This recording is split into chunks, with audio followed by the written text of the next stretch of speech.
Hello, আসসালামু আলাইকুম guys.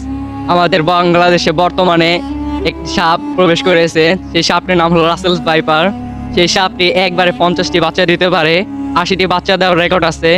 এই বাচ্চা কোনো ডিম ছাড়া ডাইরেক্টলি সেই সাপটি বাচ্চা দিতে পারে। সেজন্য আমরা ঝোপঝাড় এবং জঙ্গল থেকে বিরত থাকবো, সেখানে আমরা কম যাব এবং আমরা যেখানে এই সাপটি দেখবো তখন মেরে ফেলার চেষ্টা করব। আমাদের এই বাংলাদেশে 64 জেলার মধ্যে 28টি জেলার মধ্যে এই সাপটি ছড়িয়ে ছিটিয়ে রয়েছে।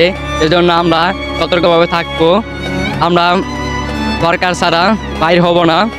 আমরা যদি অনেক দরকার হয় তাহলে বাইর হব, কারণ এই সাপটি অনেক বিষাক্ত। আরে বন্ধু, এক পথে একটা সাপ বাইছে। সাপটা ওর আসল ভাইপার আমাকে এলাকার মধ্যে সরে গেছে গা। ভাই সাপটার মধ্যে আমাকে থাকা লাগবো, দুই থাকা লাগবো, সতর্ক থাকা লাগবো। সতর্ক থাকা তুই বাবা। নাহলে ওই সাপটা বলছে কামড় দিয়ে হেরি মরে যায় গা। ঠিকই কিছু বন্ধু, সবাই সতর্ক থাকতে হইব।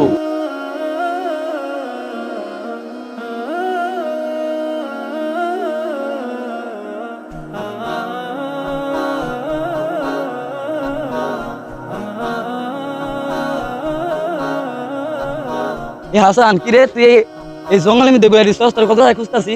আরে বন্ধু, ওটা কি রাসেল? বন্ধু রাসেল তুই বিদেশ গেছে গা। আরে বেটা, ওই রাসেল না, তোর বলে রাসেল। রাসেল কোন রাসেল আমার বলে? আরে ভাই তুই আয় কবি না ভাই। হ্যাঁ আরে ভাই তুই রাসেল ভাই চিনিস, আয় কবি না ভাই। হ্যাঁ আরে বেটা, তুই যাই মন চাই আগে আমি পলাই নই। তুই পলা তাড়াতাড়ি ভাই আয় বই রয়েছি ভাই।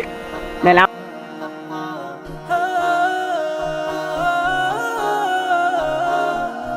অনেক বিষাক্ত। আমাদের বাংলাদেশে এত রাসেলস ভাইপার ছড়িয়েছে যে মানুষ আতঙ্কে ধরা সাপকে রাসেলস ভাইপার মনে করে স্টক করে মারা যাচ্ছে। এবং আমাদের বাংলাদেশে হাসপাতালে প্রায় 50 জনেরও বেশি মানুষ ভর্তি আছে রাসেলস ভাইপারে কামড় খেয়ে, এবং 10 জন মানুষ মারা গেছে রাসেলস ভাইপারে কামড় খেয়ে। এজন্য আমরা সাবধানতাভাবে চলবো, সাবধানভাবে থাকবো। এই হাসান, তুই গাছে বাইছো তুই গে।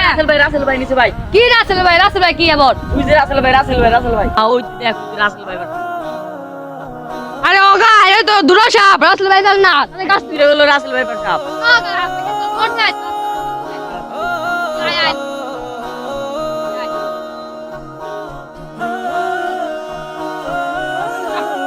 আরে বন্ধু, একটা লাইলি তো সাপটা লাইলি।